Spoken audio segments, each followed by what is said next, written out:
ऐं धारियनि अंग्रेज़नि खां आज़ादी वठण जे लाइ सिंध में जेका तहरीक हली उन तहरीक जे कामयाबीअ खां पोइ बि 50 साल गुज़री चुका आहिनि।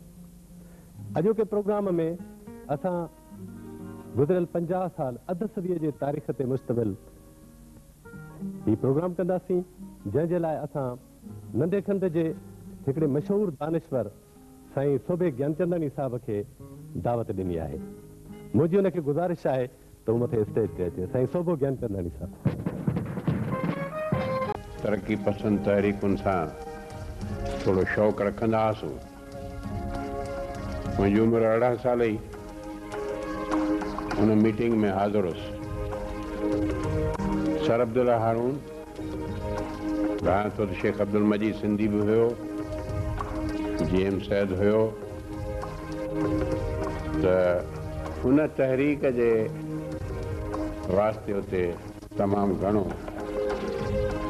ॻाल्हायो वियो त सिंधी मुसलमाननि जी जेका सूरत हाल आहे तंहिंमें उनखे जदोजहद करणी पवंदी जेकॾहिं असांजा पाड़ेसरी हिंदू भाउर असांखे अकोमोडेट न कंदा। असां उन वक़्तु वेझड़ाईअ में 80% कोटा जेको सर्विसिस जो हिंदुनि जो उन मां 10% हुननि वॉलंटियरली सिंध असेंबली जे अंदरि सरेंडर कयो हो त नवां जॉब्स थियनि तन में मुस्लमान खे एब्सॉर्ब कयो वञे। कॉम्पिटिटिव एग्ज़ामिनेशन्स में तमामु थोरा मुस्लमान अॻिते वधी पिए सघिया। त मूंखे यादि थो पए त अली मोहम्मद राशिदी जी जेका तक़रीर हुई ॾाढी जोशीली हुई ऐं जेको किताब फाउंडेशन्स ऑफ पाकिस्तान छपजी चुको आहे तंहिंमें उन कॉन्फ्रेंस जो ख़ासो ज़िक्र आहे। पर जेकॾहिं उन खां अॻु मुस्लिम लीग जे बुनियाद में वञिजे त फाउंडेशन पाकिस्तान में हिकु मिस्टर तूसीअ जो ज़िक्र थो अचे। तूसी लफ़्ज़ सिंधी पियो पर चयो वञे थो त तूसी साहब सिंधी हुयो ऐं जंहिंखे अंग्रेज़नि इन लाइ मामूर कयो हो त हू आगा खान खे सर आगा खान खे परसुएड करे त हिंदू तमामु अॻिते वधी रहिया पंहिंजे सियासी गुणनि में। बंगाल जी जेका सेपरेशन जी तहरीक टुटी चुकी हुई ऐं अंग्रेज़नि खे 2 सूबा जेके कया हुआ ईस्ट ऐं वेस्ट पाकिस्तान जा, ईस्ट ऐं वेस्ट बंगाल जा, उहे टोड़े वरी हिकिड़ो यकमुश्त सूबो ठाहिणो पियो 1905 में। त अंग्रेज़ ॾाढा स्वदेशी तहरीक खां ख़ाइफ़ आहे। हाणे स्वदेशी तहरीक जो मतिलबु तव्हांखे बैकग्राउंड सिंपल ॻाल्हि आहे त असां पंहिंजो कपिड़ो ठाहियूं, पंहिंजो कपिड़ो पायूं ऐं जेकॾहिं पंहिंजो कपिड़ो ठाहियूं ऐं पायूं त ज़ाहिर आहे त अंग्रेज़नि जूं जेके मैनचेस्टर जूं मिलूं हुयूं या बर्मिंघम जूं मिलूं हुयूं उते त ॿी पियूं वञनि। त उन तहरीक खे काउंटर करण लाइ ऐं अंग्रेज़नि जो ख़्यालु हो त हिंदुनि जी जेका घुर हुई त वोट जी ताक़त इंट्रोड्यूस कई वञे ऐं नुमाइंदा चूंडिया वञनि। त उन लाइ आगा खान खे हिकिड़ो मुमकिन आहे हुनजे नाले मां पूरो नालो बि हुनजो कोन्हे छो त शरीफुद्दीन पीरज़ादा साहब उन तफ़सील में कोन वियो आहे। हिकिड़ो तूसी हुनजे पोइतां शामिलु कयो जंहिं 1903 खां वठी 1906 ताईं पीछो कयो। हिकिड़ो तूसी 1903 खां वठी 1906 ताईं पीछो कयो। प्रिंस ऑफ वेल्स जेको उन ज़माने में एडवर्ड हुयो उहो आयल हो, उन सां हुनखे मिलायो वियो ऐं सर आगा खान खे परसुएड कयो वियो त तव्हां मुस्लिम लीग जो बुनियाद जेको सलीमुल्ला हॉल में ढाका में पियो हो उनखे लीड कयो। त इन लिहाज़ खां सिंधियुनि जो रोल मुस्लिम लीग जे फाउंडेशन में बि अहम आहे। ऐसे तव्हां तारीख़ जो ज़िक्र कयो त पाण कपिड़ो ठाहियूं ऐं पाण पायूं, उहा सिंध में भली? सिबगतुल्ला पागारो साहब जंहिं वक़्तु जेलनि मां आज़ादु थियो त पहिरीं 1934 में जेल में वियो हो त हुनखे छाकाणि जो हुर पहुचंदा हुआ बॉम्बे में तमामु घणा, वरी हुनखे खणी विया बंगाल जे सरहद ते हिकिड़ो आहे पुराणो किलो, हुन में वञी क़ैद कयऊं ताकी सिंध जे माण्हुनि सां या सिंध जे हुरनि सां हुनजो लाॻापो न रहे। त उहो जॾहिं जेलनि मां निकितो त स्वदेशी तहरीक पाण सां खयूं आयो साण। ॿ माण्हू मूंखे सुझनि पाकिस्तान जे अंदरि, हिकिड़ो अमीर मोहम्मद ख़ान होती जेको मैडम वली ख़ान जो पीउ आहे, ऐं ॿियो पीर साहब पागारो जंहिं पंहिंजे ॻोठनि में अॾाणा हया ऐं खादी जी तहरीक हलाई। पर इहो घणो बाद जी ॻाल्हि आहे, 30s जी ॻाल्हि आहे, पोयनि 30s जी ॻाल्हि आहे। स्वदेशी तहरीक शुरू कई बंगालनि, पर हुननि जी डिमांड ज़रे घटि ख़तमु थी वई। इन लिहाज़ खां जॾहिं बंगाल खे गॾु कयो वियो त स्वदेशी तहरीक ज़रे घटि बीही वई। साईं कतब कलामी माफ़ हिकिड़ो सुवाल मां कंदुसि त अंग्रेज़नि जो सिंध में जेको राज हो उन में अंग्रेज़नि सिंध जे तरक़ी जे लाइ काफ़ी कमु कयो, जीअं रेल जी पटड़ी विछायनि, सखर बैरेज ठाहिरायनि ऐं ॿिया हुननि सिंधी ॿोलीअ जी रस्मुल ख़त ठाहियनि। पर सिंध जे अवाम अंग्रेज़नि खां आज़ादी वठणु चाही। अवां पंहिंजे मजमूई मुशाहिदे में छा चवंदव त अंग्रेज़नि जो राज सिंध जे लाइ कहिड़े क़िस्म जो? जेकॾहिं अंग्रेज़नि जे राज जे मुतलिक़ तव्हां पुछणु था चाहियो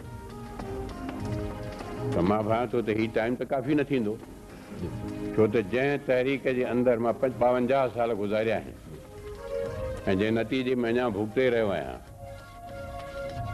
त अंग्रेज़नि सिंध खे जंहिं हालत में आया ऐं ॾिठो,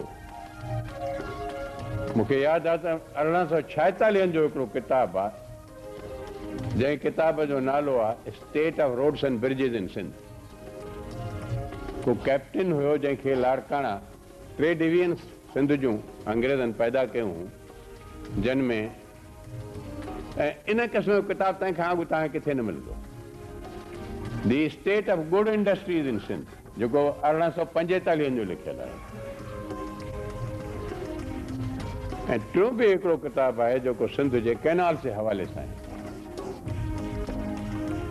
ऐं बावजूदि इन जे बॉम्बे में अंग्रेज़ पहिरीं पहुची चुका हुआ ऐं उहे कानून हुननि सिंध सां अप्लाई पे कया, पर अंग्रेज़नि पंहिंजे तारीख़ुनि में लिखियो आहे नेपियर ऐं ॿियनि त हुर रिपीटेडली हर 10-11 साल जेका बि एस्टेब्लिश अथॉरिटी हूंदी अंग्रेज़नि खां अॻु अंग्रेज़नि खां पोइ उनखे चैलेंज कंदा हुआ, मुक़ाबिलो कंदा हुआ ऐं आख़िरी हुननि जी जेका स्ट्रगल आहे जेका 41-42 में हली, जंहिं जे नतीजे में पीर सिबगतुल्ला पागारे खे चयो वियो त हू पंहिंजूं जेके आहिनि वास्ता इनकलाबी तहरीकुनि सां कांग्रेस सां घटाए ऐं हुन जॾहिं उहे इनकार कयो ऐं हुन सां जर्मनीअ जा नाज़ी बि मिलण लॻा, टेररिस्ट तहरीकुनि सां मुंहिंजो वास्तो हुयो ऐं इहे मेजर जनरल विसाल ख़ान इन्हनि ॻाल्हियुनि जो ज़िक्र कयो आहे सिंध क्वार्टरली में, कंफर्म कयो अथई। ही ॻाल्हियूं मूंखे जेल में ज़ुबानी दोस्तनि ॿुधायूं आहिनि, छो त मां 1942 में उन दौर में हुयुसि जॾहिं पागारे साहिब खे फांसी लॻी चुकी हुई ऐं असां वटि तमामु घणा हुर हुया, तक़रीबन हैदराबाद जे जेल जे अंदरि 1500 हुर हुआ ऐं उन्हनि में जेके मुख हुया तन जो असां सां वास्तो हो ऐं इहो मालूम थी रहियो हो, कुझु हुन सां सलाहूं कचहरियूं थींदियूं हुयूं। तव्हांजो ॿुधाइणो हो त पीर साहब पागारो अंग्रेज़नि जे ख़िलाफ़ हिकिड़ी वॾी तहरीक खे ऑर्गेनाइज़ करे रहियो हो। इन जो थोरो मुख़्तसिर ज़िक्र मूं तारीख़ जा विसारियल वर्क जे पहिरें सुफ़े में बि कयो आहे। सबबु त मूं हक़ीक़त में कालमनि जी शुरूआति ज़िक्र ख़ैर पीर साहब पागारे सां करणु पई चाहिए ऐं ऑर्गेनाइज़ फोर्स हमेशह पीर पहिरें पागारे खां वठी हुन 300 मुजाहिद ॾिना हुआ रणजीत सिंह जे फ़ौजुनि खे बालाकोट में विढ़ण जे लाइ। अहमद बरेलवी खे जॾहिं यूपीअ मां वाया राजस्थान मोकिलियो वियो त बालाकोट ते हू पंहिंजो फोर्सिस खड़ा करे ऐं रणजीत सिंह जी जेका फोर्स जेके वधी रहिया हुआ, जेके अफ़गानिस्तान जे तरफ़ वधी रहिया हुआ, हरीपुर जो इलाइक़ो फतह करे चुका हुआ, त 300 मुजाहिद सिंध मां विया आहिनि बालाकोट जे फतह में शरीक थियण जे लाइ। ऐं जॾहिं जनरल हरी सिंह खे ख़बर पई त हिकिड़ो सिंधुनि जो जथो मोकिलियो वियो आहे जेको बालाकोट खे डिफेंड करे रहियो आहे, त हुन चयो वञी हुनखे क़त्लेआम करे छॾियो, ख़तमु करे फिटी कयो। 300 माण्हू ई उते क़तल थी विया। साईं, असां किताबनि में इहो पढ़ियो आहे त अंग्रेज़नि जेको सनअती इनक़लाब आंदो यूरोप में, उहो हिते गॾियल नंढे खंडे गॾियल हिंदुस्तान जे कपह ते आंदुनि ऐं हितां जो रॉ मटीरियल हू खणी वेंदा हुआ। इन सिलसिले में अवां छा चवंदो? नेपियर एंड सिंध लैम्ब्रिक जो हिकिड़ो किताब 54 में छपियो आहे।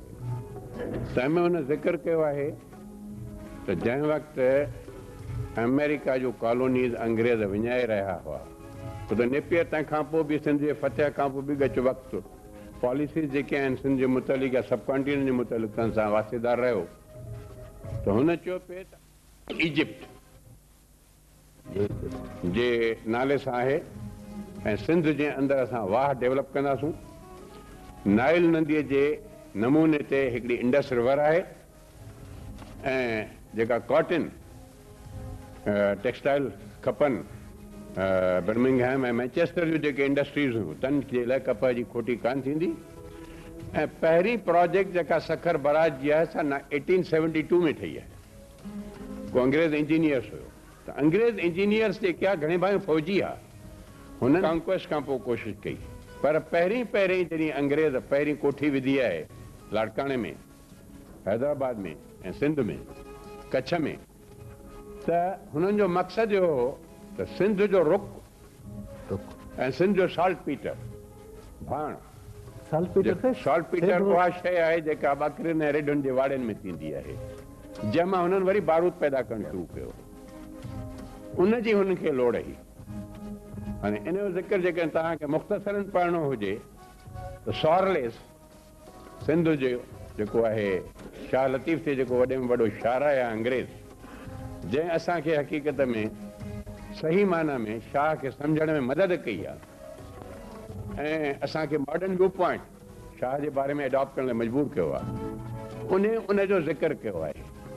ऐं जेके पहिरियां अंग्रेज़ सिंध में आया उहे कहिड़े लालच सां आया, हुननि जो मीरनि सां कहिड़ो तालुक़ु हुयो, हुननि कहिड़े लिहाज़ सां सिंध जे अंदरि कॉन्टेक्ट पैदा कया, उन जो ज़िक्र मिले थो। तंहिंखां पोइ तव्हां ॻाल्हि कई त असां वटि कॉटन इंडस्ट्री तमामु सुठी, अॼु बि सुठी आहे, जेके थोरी घणी स्टेट पैट्रोनेज हुनखे मिले त असांजा अजरक सॼी दुनिया जे अंदरि मार्केट आहे हुनजे लाइ। जेतोणीकि मिलूं जेके हाणे अजरक मैन्युफैक्चर कनि थियूं ऐं उते प्रिंटिंग हुनजी थिए थी, वीविंग बि थिए थी, उहे असांजे कुंवरनि जो रोज़गार खसे विया आहिनि, अंग्रेज़नि जो खटरनि जो रोज़गार खसे विया आहिनि। पर पहिरीं अंग्रेज़ जेके आया सिंध में, सो इन लाइ त सिंध जूं जेके प्रोडक्ट्स आहिनि, ख़ासि करे लोहारनि जो रुख, हिन वक़्तु बि केतिरा असांजा लोहार आहिनि जेके सिंध में मशहूरु आहिनि, जंहिंजूं छुरियूं, कातियूं, कुहाड़ियूं तमामु प्रोवर्बली तमामु सुठियूं आहिनि। हिन रेल जे पटड़ीअ मां जेका घणी तमामु सिंध में चोरी थींदी आहे, या रेल जा जेके थींदा आहिनि स्लीपर त काठ जा था थियनि, पर हाणे स्टील जा था थियनि, उन डिस्पोजेबल लोह मां हू ठाहींदा आहिनि बहितरीन लोह जा औज़ार। त साईं, अव्हां जो ओवरऑल ख़्याल इहो आहे त अंग्रेज़नि जो जेको राज हो उहो सिंध उन खां आजपो हासिल करणु सिंध लाइ तमामु ज़रूरी हो। तमामु ज़रूरी हो। जंहिं वक़्तु असां आजपे लाइ स्ट्रगल शुरू कई 1915 में, जॾहिं गांधी पंहिंजे तहरीक हलाइण लाइ शुरू कई साउथ अमेरिका में, साउथ अफ्रीका में, त हू स्ट्रेचर बेयरर हुयो। हुन चयो त मां लड़ाईअ में हिसो न वठंदुसि, कॉन्शियंशियस ऑब्जेक्टर आहियां, पर मां जेके ज़ख़्मी हूंदा तन जा स्ट्रेचर खणी अंग्रेज़नि जी मदद कंदुसि। त पहिरीं अज़ीम जंग ताईं तमामु थोरो वायलेंट तबिको हो जेको एम एन रॉय जे लीडरशिप में ऐं टेररिस्ट तहरीकुनि जी लीडरशिप में जेके नाकाम हुयूं, जन फौज जे अंदरि बग़ावत करण जी कोशिशि कई, उनखे छॾे बाक़ी जेके हिंदुस्तान जा क़ौमी लीडर हुआ, कंहिं हद ताईं तिलक वधीक गरम धुर सां वास्तो रखंदड़ हो, पर असांजा जेके क़ौमी लीडर हुआ, गांधी, जिन्ना, मोहम्मद अली, मौलाना अबुल कलाम आज़ाद, उहे सभु जेके हुआ से बरतानवी साम्राज्य जे अंदरि या बरतानवी एम्पायर जे अंदरि डोमिनेंट स्टेटस जा क़ाइल आहे। ऐं हिंदुनि ऐं मुस्लमान जे विच में जेको लखनऊ पैक्ट थियो, तंहिंजे नतीजे में इहो फ़ैसिलो कयो वियो त हिंदू ऐं मुस्लमान पाण खे अकोमोडेट करण जे लाइ वोटनि जो रवाज त हिंदुनि ऐं मुस्लमाननि खे जुदा करण जो, आम माण्हुनि खे वोट जो कोन हो, सिर्फ़ु अमीर उमरा ज़मींदार जेके आहे 500 एकड़ खां मथे या वरी 15-20 हज़ार इनकम टैक्स ॾींदड़, उहे वोट ॾेई पिए सघिया। पर उन्हनि खे बि शरीक इन लाइ कयो पिए वियो छो त हिंदुस्तान में घुर उथी रही हुई त अंग्रेज़नि खे कढिजे। इंडियन नेशनल कांग्रेस जो बुनियाद 1981 में पइजी चुको हो, 1881 में, जंहिंजो नालो हो इंडियन ग्रेजुएट्स एसोसिएशन। ऐं उन जे बुनियाद विझण लाइ जेको अंग्रेज़ होम सेक्रेटरी हो, रिटायर्ड ह्यूम, उहो आयरिश माण्हू हुयो। ऐं तव्हांखे ख़बर आहे त आयरलैंड ऐं इंग्लैंड वारा हमेशह लड़ंदा रहिया आहिनि, अॼु बि लड़नि पिया। ह्यूम 17 साल इंटीरियर सेक्रेटरी रही चुको हो। उन लॉर्ड डफरिन खे लिखियो त टाइम आहे त ही काला साहब, जन खे असां 1832 खां वठी अंग्रेज़ी तालीम ॾिनी आहे, हुननि जी खल कारी आहे, पर रूह हुननि जा अंग्रेज़ थी चुका आहिनि। ऐं वक़्तु आयो आहे त असां हिकिड़ी पुल जो कमु ठाहे ॾियूं, हिकिड़ी अहिड़ी जमात खड़ी कयूं जेके हिंदुस्तानी पढ़ियल ॻढ़ियल माण्हुनि जे लाइ हिकिड़ो आवाज़ उथारींदड़ जमात जो कमु ॾियनि। ऐं ॿिए साल उहो हू प्रेसिडेंट थियो आहे इंडियन नेशनल कांग्रेस जो। ग्रेजुएट्स एसोसिएशन नालो मटाए उनखे कयो वियो इंडियन नेशनल कांग्रेस, जंहिंजे अंदरि हिंदुस्तान जा तमामु ऊचे दर्जा मुस्लमान बि शरीअ, सर तैयब जी, जंहिंजो ख़ानदान अञा ताईं बि पाकिस्तान में भी हलंदो अचे, बॉम्बे में भी हलंदो अचे। कायदे आज़म इंडियन नेशनल कांग्रेस में हूंदो शुरू में 1911 में हकीकत में कायदे आज़म ज्वाइन कई 1904-1905 में, जॾहिं दादा भाई नौरोजी इंग्लिश पार्लियामेंट जो मेंबर चूंडिजी वियो। हू एॾो पॉपुलर हो उते जे लिबरल कम्युनिटी जेका इंग्लैंड जी, छो त हुन ते लिबरल जो राज हो, जंहिंजे अंदरि जिन्ना साहब पंहिंजी जाइ ठाही। ही गुफ़्तगू असां जारी रखंदासीं। अवां त इहा नंढे खंड जी आज़ादी तहरीक पंहिंजे अखियुनि सां ॾिठी आहे। अचो त ॾिसूं त हाज़रीन जेके नौजवान असांजा वेठा आहिनि, इन्हनि खे इन तहरीक बाबति केतिरी आम मालूमात आहे। इन्हनि जो थोरो हिकिड़ो चटाभेटीअ जो प्रोग्राम पेश कयूं।